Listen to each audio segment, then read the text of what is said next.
दोस्तों नमस्कार। जय श्री कृष्णा, जय माता दी। माता का आगमन हो चुका है। शारदीय नवरात्र का पर्व चल रहा है। हर घर में माता आई हुई हैं और हम सब लोग बहुत प्रसन्नता से माता की पूजा कर रहे हैं और हमें माता को प्रसन्न रखना है। माता हमें जरूर आशीर्वाद दे के ही जाएंगी।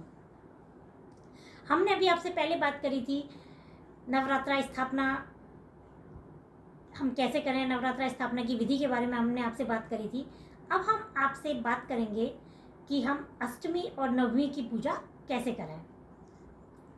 मेरा ऐसा मानना है ये जो जानकारी है वो आपके लिए बहुत लाभदायक रहेगी और ये जानकारी आप ज़्यादा से ज़्यादा आप लोगों को शेयर भी कर सकते हैं, क्योंकि ऐसा मैं सोचती हूँ कि जब हम जितनी भी पॉजिटिविटी होती है उसे दूसरों को देते हैं तो हम और भी ज़्यादा पॉजिटिव होते हैं।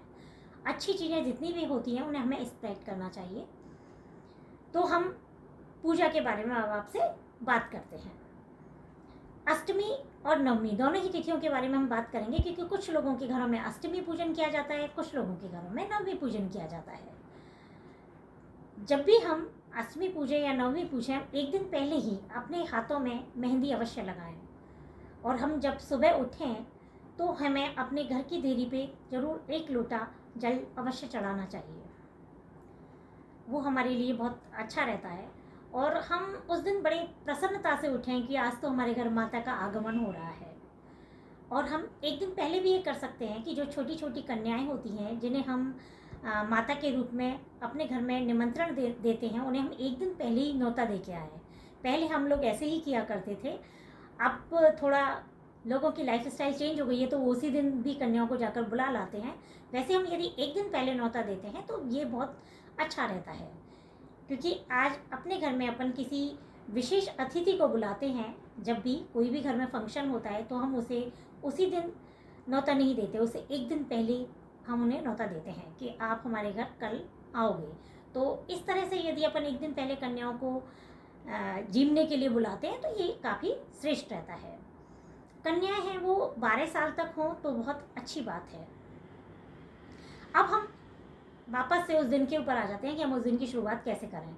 हमने घर की साफ़ सफाई कर ली बहुत अच्छे से कि आज हमारे घर में कन्याएं आएंगी, तो हमें घर का जो माहौल है वो भी अच्छा रखना चाहिए।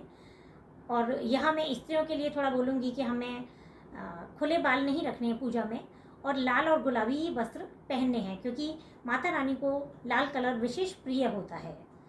और हम बड़े खुश होकर पूरे परिवार के साथ पूजा शुरू करें। पूजा जब हम शुरू करेंगे तो हम खाने में जैसे हलवा, चने, पूड़ी, सब्जी, खीर, ये सब खाना हमारे यहाँ बनता ही है, तो वो हम अपने खाने की शुरुआत कर सकते हैं। और जब हम खाने की शुरुआत करते हैं तो हमें माता के भजन हैं वो हमें चला के रख लें तो भी बहुत अच्छा रह सकता है। माता के मंत्रों का हम जाप भी कर सकते हैं। तो जो भोग है उसमें एक अलग ही स्वाद उसमें एक आता है। उसमें माता के प्रसाद में एक अलग आपको चीज़ देखने को मिलेगी और आपको खुद को भी बनाते समय बहुत अच्छा महसूस होगा। ये मैं आपको ऐसे ही नहीं बता रही हूँ, मैं खुद भी ये करती हूँ और जो मैं करती हूँ वही मैं आपसे शेयर कर रही हूँ। हमने पूरा घर को साफ करा। हमारे घर में जब जैसे ही कन्याएं प्रवेश करें तो हमें उन कन्याओं के पैर अवश्य धोने चाहिए। हमने पैर धोए और हमने कन्याओं को एक आसन देंगे और हम उनको बहुत अच्छे से बिठाएंगे। कई बार ऐसा होता है कि हम जितनी कन्याओं को बुलाते हैं उनसे कम आए तो हमें टेंशन नहीं लेना है, दोबारा बाद में आ जाएंगी, कोई बात नहीं। और यदि हमने कन्याएं जितनी बुलाई उनसे ज़्यादा आ रही हैं तो हमें उन्हें वापस नहीं भेजना है, उनको भी हमें बिठाना है, उनको भी हमें भोजन कराना है। हम कन्याओं को आसन देंगे उनके पैर धोने के उपरांत और उनको बड़े प्रेम पूर्वक बिठाएंगे। फिर उन्हें हम रोली का तिलक लगाएंगे। तिलक लगाने के बाद हम उन्हें मोली भी बांधेंगे और एक हम लांगुरे को बुलाएं तो भी बहुत अच्छा रहता है। लांगुरा हमें ज़रूर बुलाना चाहिए। इस तरीके से हम सबको बिठा के तिलक लगा के मोली बांध के उनका स्वागत करेंगे और हम माता के जयकारे भी लगा सकते हैं, तो उन बच्चियों को भी बहुत अच्छा लगता है। फिर हमने जब हमने पूजा कर ली, पूजा विधि के बारे में भी मैं अभी आपसे बात करूँगी। तो जब हमने जो भी भोग लगाया है हम उनको खाना खिलाएंगे। कई बार ऐसा होता है कि अब ये हो गया है कि बच्चे खाते भी बहुत थोड़ा थोड़ा सा है, बाहर से ही बोलते आते हैं आंटी हमें थोड़ा सा खाना देना। ऐसा आपके साथ भी होता होगा। तो मेरा ये मानना है कि जैसे कई लोग ये करते हैं कि उन्हें मैगी दे दी या पास्ता दे दिया या बर्गर दे दिया, जो भी फास्ट फूड है वो उनको देते हैं। तो ऐसा हमें नहीं करना है। जो हमारी परंपराएं चली आ रही हैं उन्हें हमें फॉलो ज़रूर करना है, तभी हमें एक खुशी होगी और हमारी माता हमसे प्रसन्न रहेंगी। हमें जो भी चने बनाए हैं, हलवा बनाया है, वो ही हमें कन्याओं को खिलाना है। और हम उनसे प्यार से बोलेंगे कि आपको थोड़ा थोड़ा प्रसाद खाना है, बस थोड़ा थोड़ा खाना है। तो जब आप प्रेम से बोलोगे तो ऐसा मेरा मानना है कि वो ज़रूर प्रसाद ग्रहण करेंगी और उन्हें बड़े प्रेम से हलवा, चने का जो भी आपने खाना बनाया उसका थोड़ा थोड़ा अपन उनको भोग ग्रहण करने की प्रार्थना करेंगे, उनसे कहेंगे तो वो ज़रूर भोग को ग्रहण करेंगी। और ऐसा भी कर सकते हैं आप लोग, जैसे कोई भी बच्चों की पसंद की आप मिठाई मंगा के रख सकते हैं, तो बच्चों को आप मिठाई दे सकते हो।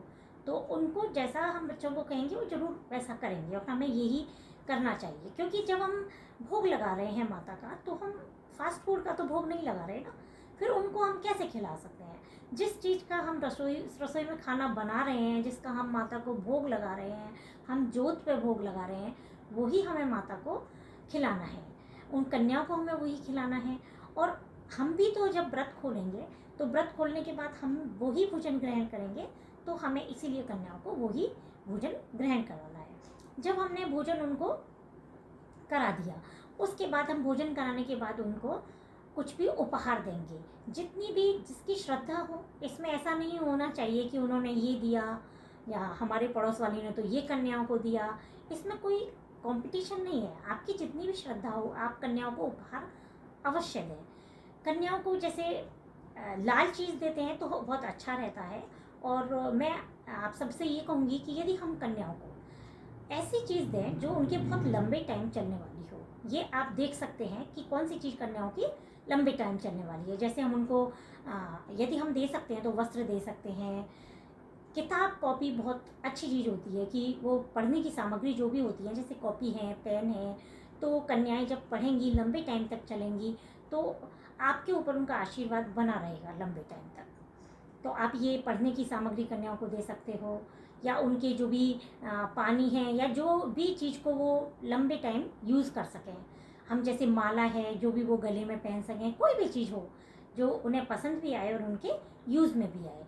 ऐसा नहीं हो कि अभी कोई चीज़ खाई हो वो फेंक दी, या कोई भी चीज़ है तो उसे हम साथ में ऐड ज़रूर कर सकते हैं, लेकिन वही हमें चीज़ को ज़्यादा महत्व देना चाहिए, ज़्यादा देना चाहिए जो लंबे टाइम चलने वाली हो। और लाल कलर यदि हम इसमें रखते हैं तो ये बहुत ही अच्छा रहता है, क्योंकि लाल कलर मैंने अभी आपको बताया कि माता को बहुत प्रिय होता है। उसके बाद हम कन्याओं को जैसे विदा करेंगे, विदा करते समय उनके चरण छुएं, हम पैर छुएं और उनको बड़े प्रेम से गेट तक छोड़ के आएँ। क्योंकि हम उन्हें जैसे दरवाजे तक अतिथि को हम विदा करने जाते हैं, वैसे ही हम उनको बाहर तक छोड़ के आएँ, तो बहुत अच्छा रहेगा ये चीज़। आप लोग भी ऐसा करिए, आपको अच्छा फील होगा। और उनके जाने के बाद ऐसा नहीं करें कि बहुत बड़ा वजह से वजन उतर गया कि यार चलो कन्या जी में काम हुआ, ऐसा नहीं बोलना है। हमें खुश होना है और खुश होना है, और उस जगह से जहाँ कन्याओं ने खाना खाया है वहीं हम अपना भी भोजन लगा सकते हैं। मतलब हम भी अपने परिवार के साथ वहीं भोजन ग्रहण करें। जब भी हमारे घर से कोई भी व्यक्ति महत्वपूर्ण काम पे जाता है तो हम ये सब जानते हैं कि उनके जाते हमें झाड़ू नहीं लगानी। तो हमें यहाँ पे भी जैसे ही हमारे कन्याएं भोजन ग्रहण करके गई हैं तो उनके जाते ही हमें झाड़ू नहीं लगानी है, झाड़ू पोछा नहीं करना है। यदि कुछ ज़्यादा फैल गया है तो आप उसे हाथ से उठा के साइड में रख सकते हो, आपको तुरंत झाड़ू नहीं लगानी है। वहाँ आप खुद भी भोजन ग्रहण करें। भोजन ग्रहण करने के बाद आप आराम से बैठ जाएँ। बैठने के बाद फिर अगले दिन सफाई करें, या ज़्यादा गंदगी हो गई तो शाम को किसी कपड़े से उसे साफ़ कर सकते हैं। उसे झाड़ू पोछा तुरंत नहीं लगाना है हमको। ये तो हमने ये जाना कि हम अष्टमी और नवमी के दिन कन्याओं का कैसे स्वागत करें और उनको कैसे हम विदा करें। अब हम ये देखेंगे कि हम पूजा में क्या चीज़ अर्पित करें। जैसे हम जो भी लौंग, बताशे, पान जो भी चढ़ा रहे हैं, तो मैं आपसे यहाँ कहूँगी हम 2 के जोड़े में चढ़ाएं, तो हमें ये बहुत श्रेष्ठ फलदायक रहेगा। और जब हम अष्टमी और नवमी पूज रहे हैं तो हमारे जो आप लोगों के क्वेश्चन होंगे मैं उनका पहले से ही आपको आंसर देना चाह रही हूँ। कि मैंने जल के बारे में भी आप बताया कि जो भी कलश का जल है उसका हम छिड़काव पूरे घर में कर सकते हैं, और उसके अंदर जो हमने जो भी चीज़ सामग्री डाली थी मैंने आपको बताई थी, उन सबको हम पेड़ पे चढ़ा सकते हैं, तुलसी जी में चढ़ा सकते हैं। और हम कुछ भी सामग्री यदि खाने पीने की है तो हम उसे पक्षियों को भी दे सकते हैं। जवारों के बताया कि बहते हुए पानी में आप बहा सकते हो, हैं, या गाय को हम खिला सकते हैं। इस तरीके से हम कर सकते हैं। जो भी पूजा की थाली में हमारी खाने पीने की सामग्री बची है, या चावल है, जो भी हमें बचे हैं, तो वो जो हमारे घर में जो उन डिब्बों में जो भी चीज़ रखी गई है, हम उसमें भी वो ऐड कर सकते हैं। इस तरह से हमें सामग्री को बाहर फेंकना नहीं है, पूजा की जो भी सामग्री बची हुई है। और जब नवमी वाले दिन हम उसी दिन ही उन सब चीज़ों को वहाँ से, जब भी हम किसी को देना है, हम उसे तुरंत देना है। जैसे किसी गरीब को हमें खाना खिलाना है, तो जो भी हमने भोजन बनाया है, तो हम उसे किसी गरीब को दें, तो ये भी बहुत श्रेष्ठ रहता है। और अष्टमी और नवमी दोनों दिन के लिए मैं आपको एक टिप बता रही हूँ। एक चीज़ ऐसा हम कर सकते हैं जो हमारे लिए बहुत अच्छी रहेगी। जब हम शाम को 8, जैसे अष्टमी पूज रहे हैं तो हम 8 घी के दीपक जला सकते हैं अपने घर में। नवमी पूज रहे हैं तो हम 9 दीपक घर में जला सकते हैं। ये हमारे लिए बहुत श्रेष्ठ रहेगा।